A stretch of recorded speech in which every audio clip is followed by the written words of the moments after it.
Yeah, this is interesting. Fantastic. You're saying things that are making sense. I could go ahead and mention that.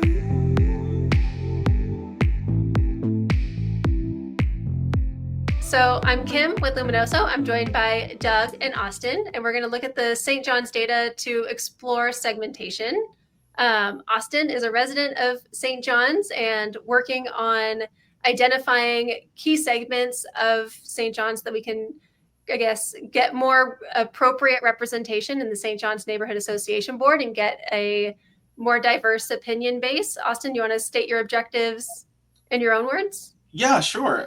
So what I'm trying to do is, as a UX designer, create experiences that provide value to the community, because a lot of feedback I was receiving is that people use the SGNA website maybe once a month or once a year.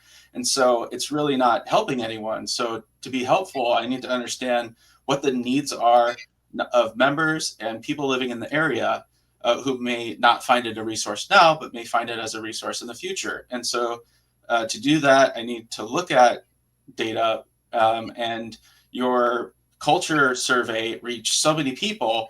It's a potential like invaluable resource to me to understanding like what people actually are caring about, and to make sure that different sections of the neighborhood are represented. I need to know like, you know, what do people in this age bracket maybe care about more than this bracket, so that I'm understanding what their needs are specifically. So that's in a nutshell what I'm up to. All right. Doug, do you want to introduce what you did, what you've been familiar with in the St. John's, and kind of introduce your contribution to this discussion?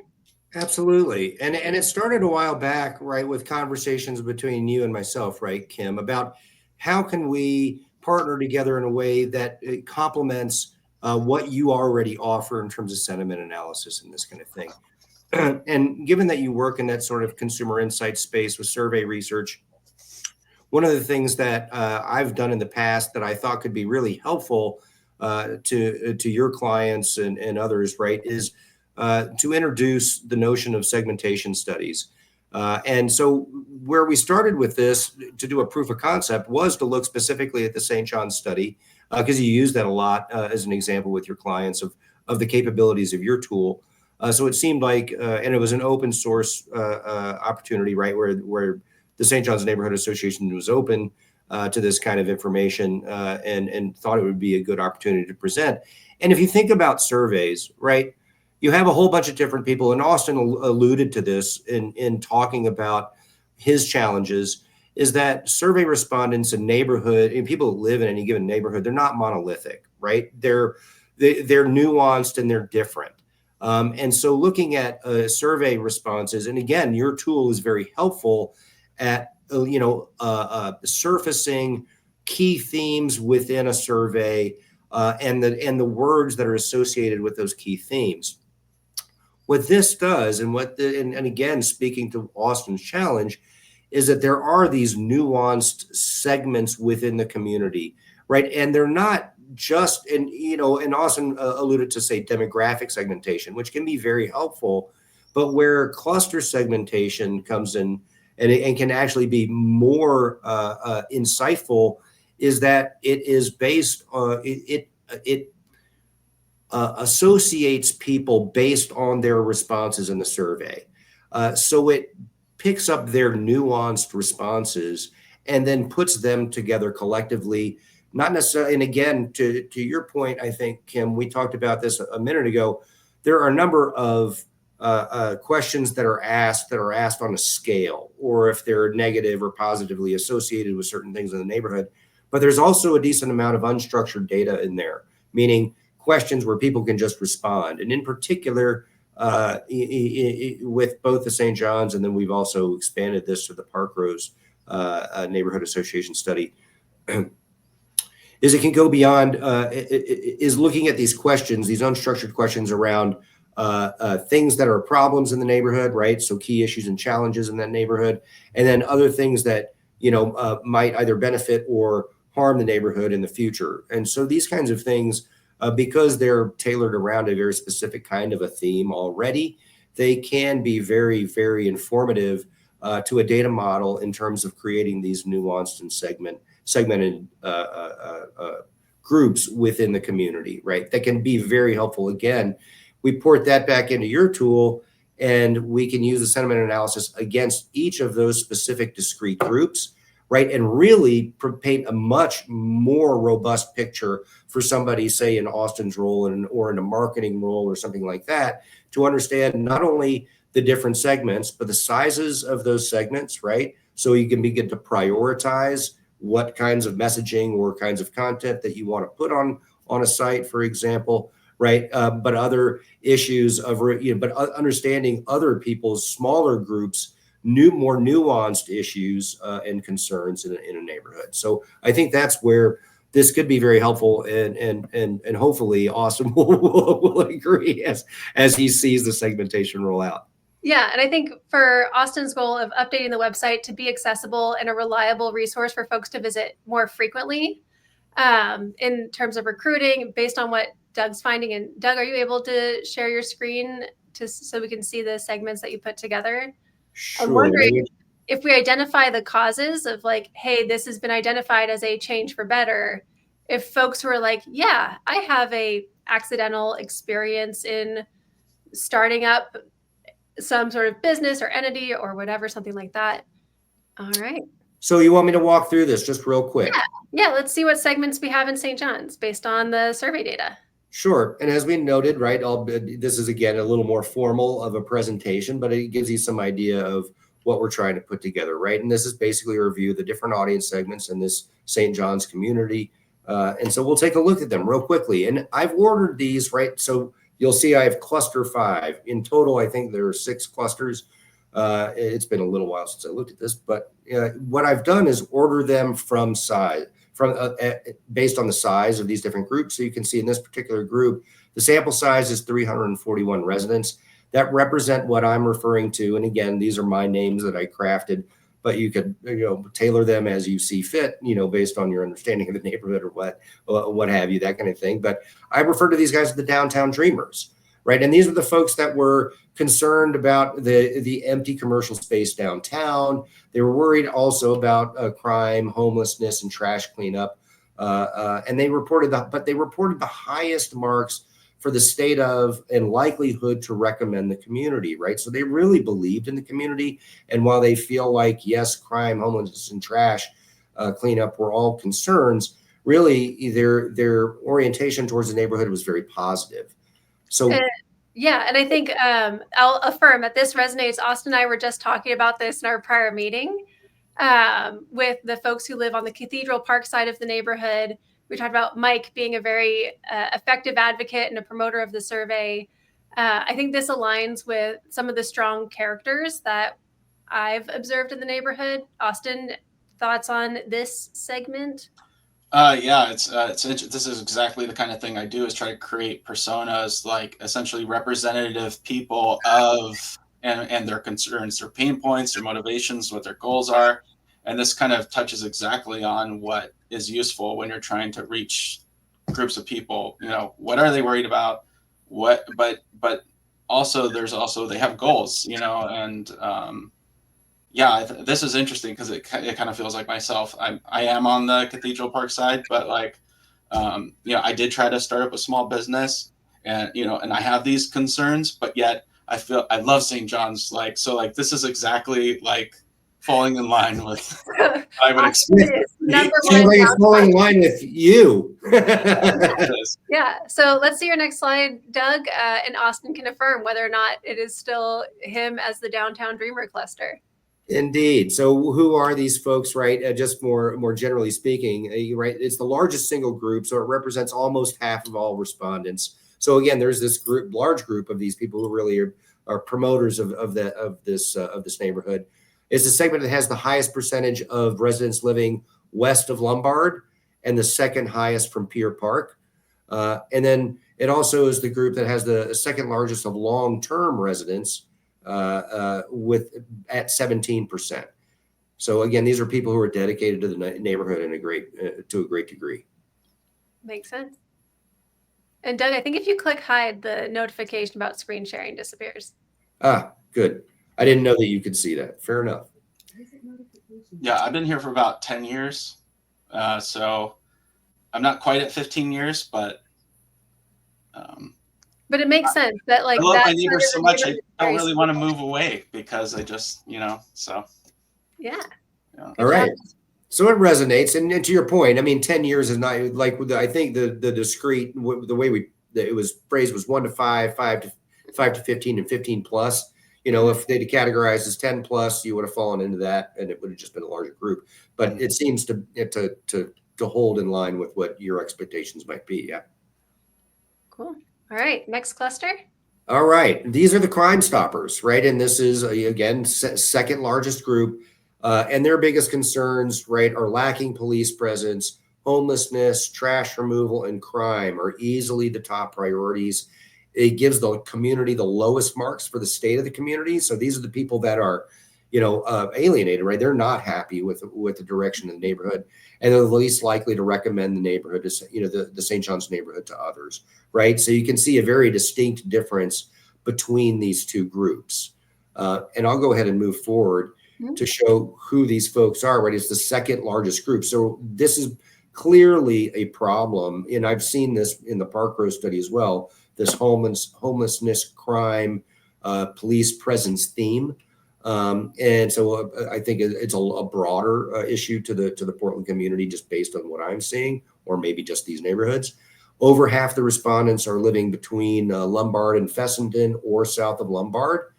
And they're very evenly split in length of residence, the largest of long-term residents, right? So these are people who've seen the neighborhood maybe decline in their mind over time. And that's why they're not as happy with the neighborhood and its direction. All right. Cool. Shall we move on, or Austen, any thoughts? Not, nope. I think the first one was super strong just because you spotted Austen right off the bat. That's perfect. And we may need we'll see if I'm in the next cluster. Let's see. All right. And so we're going to move on to third, and this is the rules for the road group. Yep, this is me. All right. That's funny. So it's traffic enforcement and mitigation, improved public transportation, bike lanes, and better sidewalks are the top priority for this group. Is the group offering the highest marks for the state of the community, right? So they seem to be less impacted by this homelessness and cleanliness and all of that stuff. They don't really cite that as being a problem. They're also the most likely to recommend the neighborhood. So these are the most gung-ho about the St. John's neighborhood. Again, it's a little smaller group, as we see, right? It's the third largest group at 16%. The residents are living north of Fessenden, which makes me suggest to me that is not where the homeless problem probably is in the neighborhood.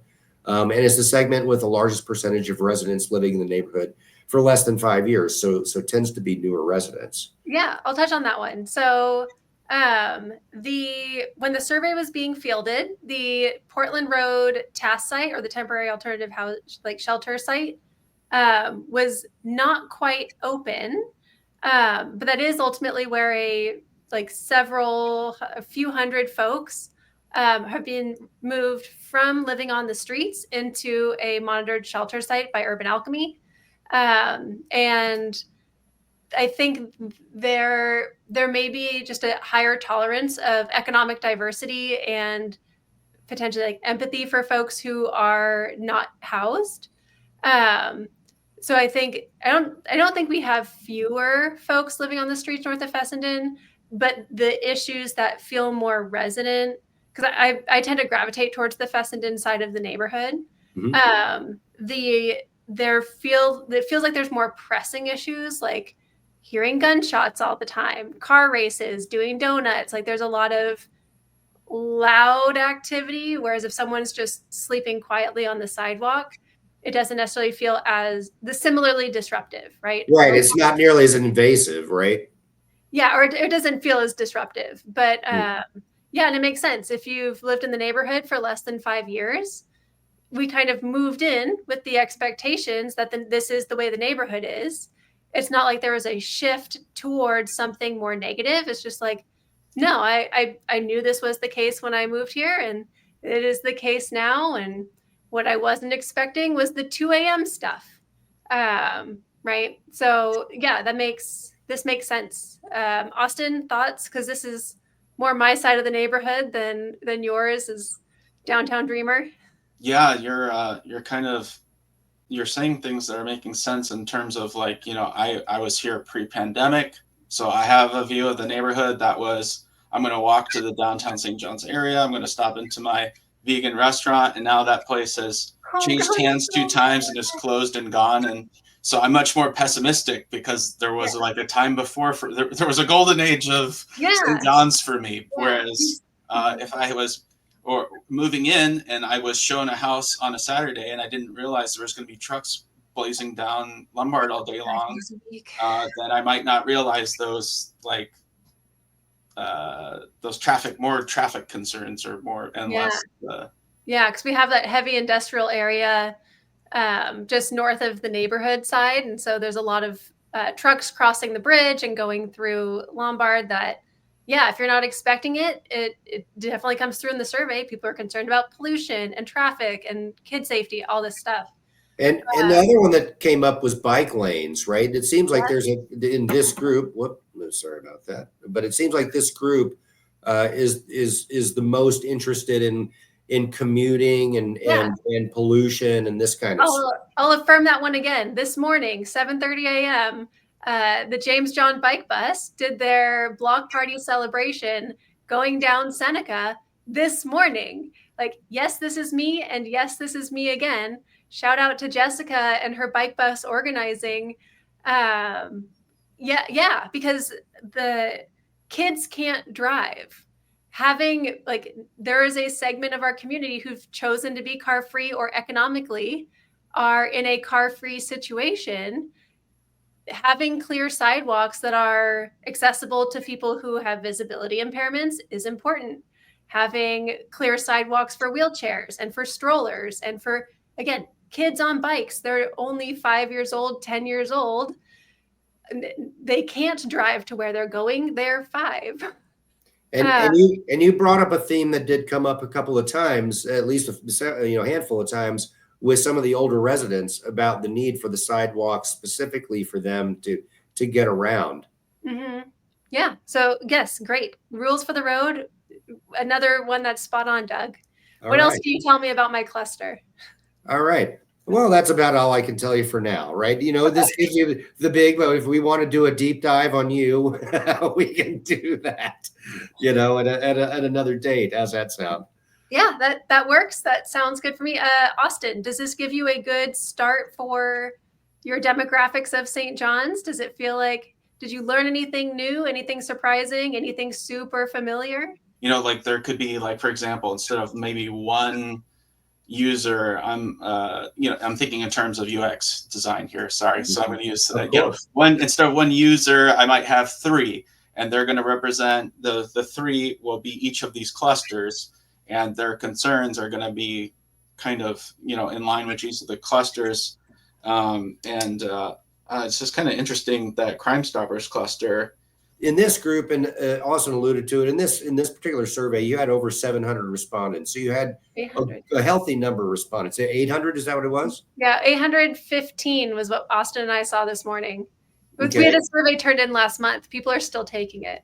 Got it. So I think when I did it, there was roughly 750, somewhere around that number. Yeah. So, but going back to it, so these were the biggest clusters, and these are the ones you can see. We have a sample size of 119 for the rules of the road, 180 for Crime Stoppers, as we talked about, 341 for the Downtown Dreamers. So those are the 3 biggest.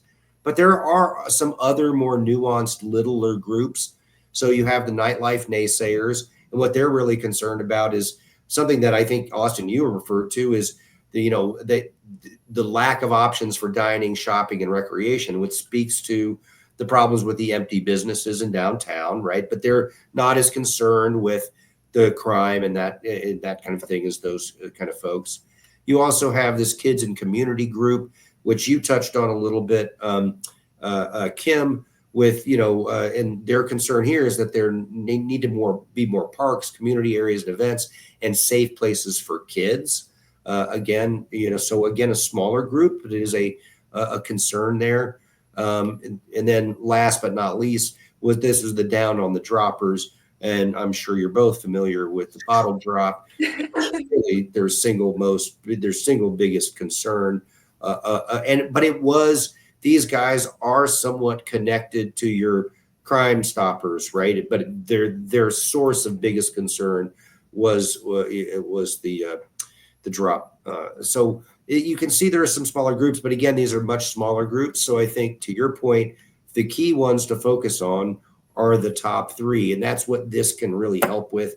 In addition, going back to what I was saying before, not only understanding who these different nuanced groups are, but then prioritizing accordingly, right?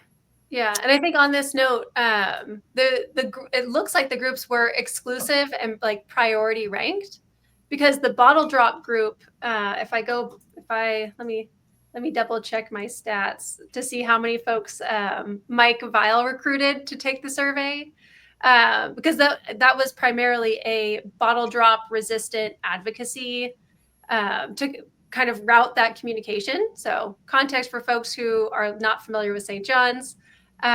We hosted the study for a few months, and then news broke that the Bottle Redemption Center was acquired a business that was in the middle of our downtown area, like not the densest part, but St. John's Lombard runs across the whole thing, and this is pretty squarely in the middle of the neighborhood.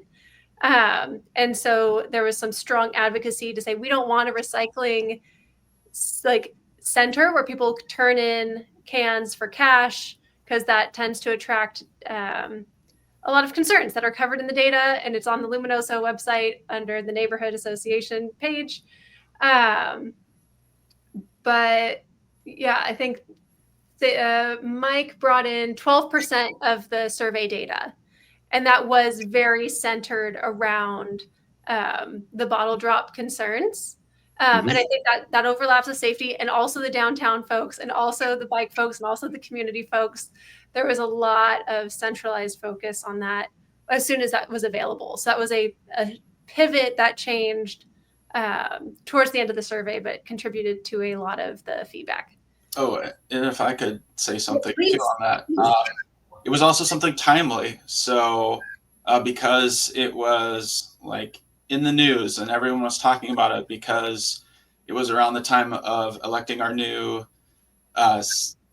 district representatives, it became like something that people could latch onto and talk about. So it may be like people aren't maybe going around and talking about it right now the way they were at that time when they were taking the survey, perhaps. So yeah, it was definitely a lightning rod, and there have been more conversations with like Representative Nelson and Maxine, and we've had a lot of or we've had some time to kind of let things settle. So it's been a full year since this it was introduced to the neighborhood, and I haven't seen any construction progress on introducing the facility. Like the building is still empty, it's still fenced off.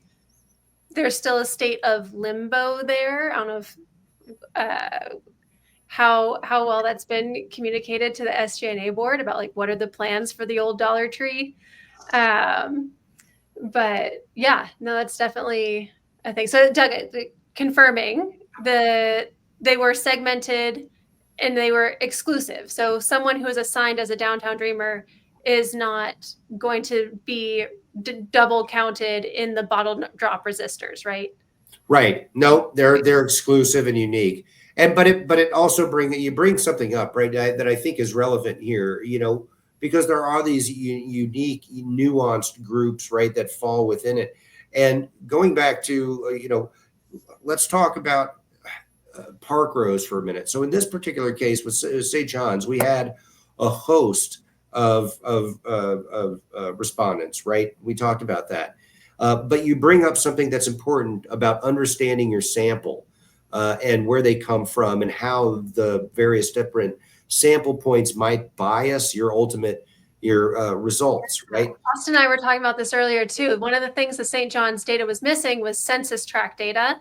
So we couldn't see how educated, what are the gender breakdowns, what's the racial and ethnicity breakdowns. Austen was like, how do I break out the seniors from the family aged folks? Like how can we dive into that? And the neighborhood study that I had, I don't have a way to append to see how representative this data is of the community. Based on what we're seeing in Park Rose, it's very, very likely that the folks who take the survey are college educated or higher. Folks who haven't had a college education are not they're probably not inclined to take 10 essays voluntarily for funsies while they're at the bar with their disposable income. Like they're just different lives. And that skews the data. So that makes sense. But go on, Doug. Yep, but that also speaks to the power and the ability. And I guess what I'm going to do is I'm going to share another survey with you, or the results that I did from a segmentation I did on Park Rose. And as you know, that to date has a much more limited sample. They have 130 respondents instead of 800. Right. And as you've identified, because as we talked about, you have included now demographics and capturing demographics to understand better your sample base, right? And understand if it is a representative sample. And what you've identified is that, in fact, it is not. You want to speak to that a little bit? Yeah. So when I am not underwater with Luminoso work and grad school work, and I am back into full-time community brain, and maybe Austen would want to charge this with the neighborhood association even before then, but I would really like to do the St. John's neighborhood survey again a year or 2 years after doing that neighborhood study, so I can integrate what I've learned based on Arbor Lodge, Park Rose, and the Hansford Abernathy neighborhoods. Yep. And include things like languages spoken at home is something that Park Rose is including. Survey takers, heavily English, but there's been some additional surprises on like, okay, so maybe we should figure out how to include these other languages. St. John's was introduced with a bilingual survey option. Shout out to Juan for translating the entire survey into Spanish. It pulled in a dozen-ish, maybe 24 surveys in Spanish. But I think there was a lack of faith in the neighborhood association to understand it in Spanish, because someone took the survey in Spanish but answered in English. And I thought that was a very interesting choice and perspective on like how is the neighborhood perceived in the Spanish speaking community in St. John's. But yes, I would love to include the demographics that Park Rose has included in the St. John's iteration round 2, if that is an option. Yeah, you would hope that 20% of survey respondents spoke Spanish, because that would represent the Spanish demographic in, at least from the census demographic data. Yeah, and census is done every 10 years, so 2020 and the next one will be 2030. But yes, I'm very, very interested in trying to get a more proactive, inclusive, representative sample, because this is informing us how potentially skewed ours was. But go ahead, Doug. Yep. So what this does, right, and you're bringing up a point, and it's not an uncommon, issue, right, of not being able to get adequate sample, but you still want to generate some insights out of that, and that's where segmentation can be helpful. And I think even looking at St. John's, and my hope would be that after looking at those segments, you actually may have a better understanding. If you look at those you may be able to suss out just based on your understanding of the neighborhood, what the demographics of those different groups might be. And I'm not going to share demographics for Park Rose because I threw this together rather quickly just in the last week, but you could easily append those demographics or any of the other unstructured questions that were in the survey. But basically, because you have a skewed sample and you identified it as such, one of the benefits of segmentation in this particular situation is that it can still suss out, again, or identify these unique clusters within the respondent base that you do have, right? So you can begin to still generate insights about specific groups in the neighborhood, even if it's not a complete and thorough and completely robust sample. To your point, Austen, right? Maybe there's not enough Hispanics responding, and there would need to be some effort to collect information from them. over and above just the standard efforts and the standard distribution platforms. But you can still, even at this small number of respondents, get some information about the neighborhood in Park Rose or any other survey that you might do. So let me just share some of the findings from that just real quickly. We can see very similar kind of, here's the neighborhood, it's a different neighborhood, and what are we going to do? Look at these different clusters. And in this case, so I looked, again, we have a limited sample. I looked at a 2 and 3 cluster model. I could have gone beyond that, but the groups would get so small that I wasn't getting, even at the 3 cluster segmentation, I wasn't getting a lot of distinction in the third group from the second group, right? So in this particular case, we identified 2 different groups, cluster 0, which is 68, respondents, and cluster 1, which is 55 respondents. And I did a similar exercise to try and understand who those are and name them. And we have 2 very distinct groups. We have what I'm referring to as the Park Rose promoters as cluster 0, and this is the larger sample, but again, they're pretty similar in terms of size. So this is a group that's positive about the state of the community, right? Looks kind of like what we saw in the St. John's neighborhood. They're likely to recommend the community to others, and then there's they feel connected to the community, right? And then their key concerns in this particular neighborhood were need for community areas and events, development like the Prologis warehouse, which apparently had increased traffic and pollution according to numerous residents, and walkability, sidewalk repair, and bike lanes. So it looks like a little bit of a mashup of what we saw in St. John's, but again, it gives us an idea of these positive Park Rose folks, right, and what their primary concerns are. Going to the other side, where it's what I'm calling the Park Rose watchdogs, which are going to look an awful lot like the Crime Stoppers group. So they're down on the state of the community, not likely to recommend it to others. They don't feel connected like the other group does. And their key concerns are, well, what are you going to think? It's homelessness, crime and police enforcement, cleanliness, and trash removal, right? So we can see that there is these 2 distinct groups, and we can still suss out how we want to speak to each of those. In this particular study, and again, I haven't done this, but we can append and look at the demographics that are associated with these groups because those questions were asked. And that can give folks like Austen or any kind of a marketer or anything like that some understanding, both demographically, like how they might want to image. Like, do they want to put an older female or older couple, or do they want to put a young hipster, right, on in terms of the visuals, right, to resonate with the right people for the right issues?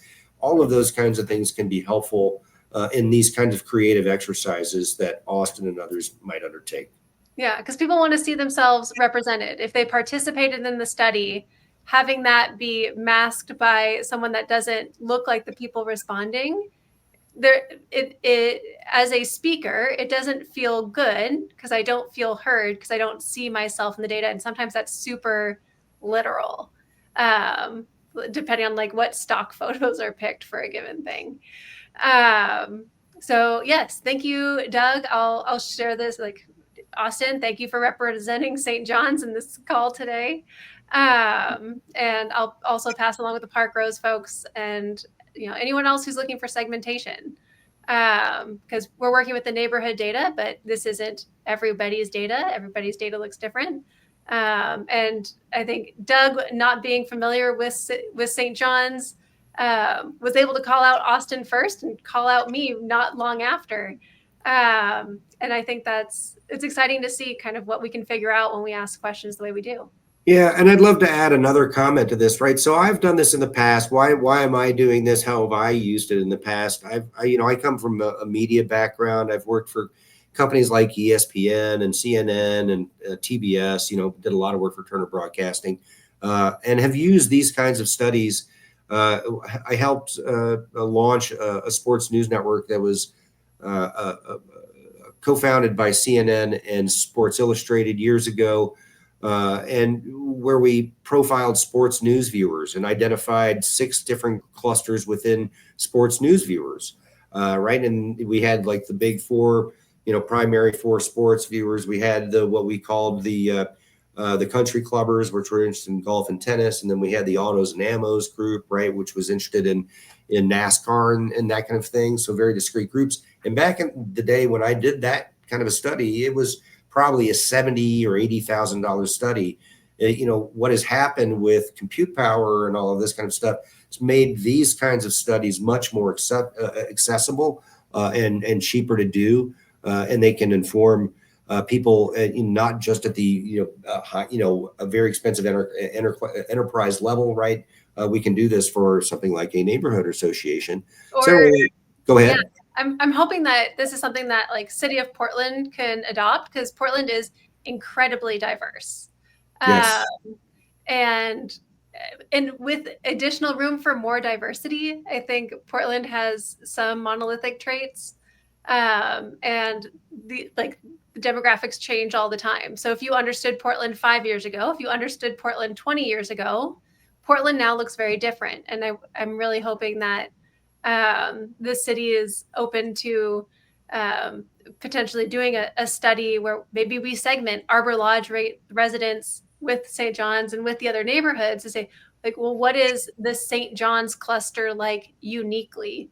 What is unique to Park Rose, and how do we respect the feedback of those demographics? I think it'll be really good.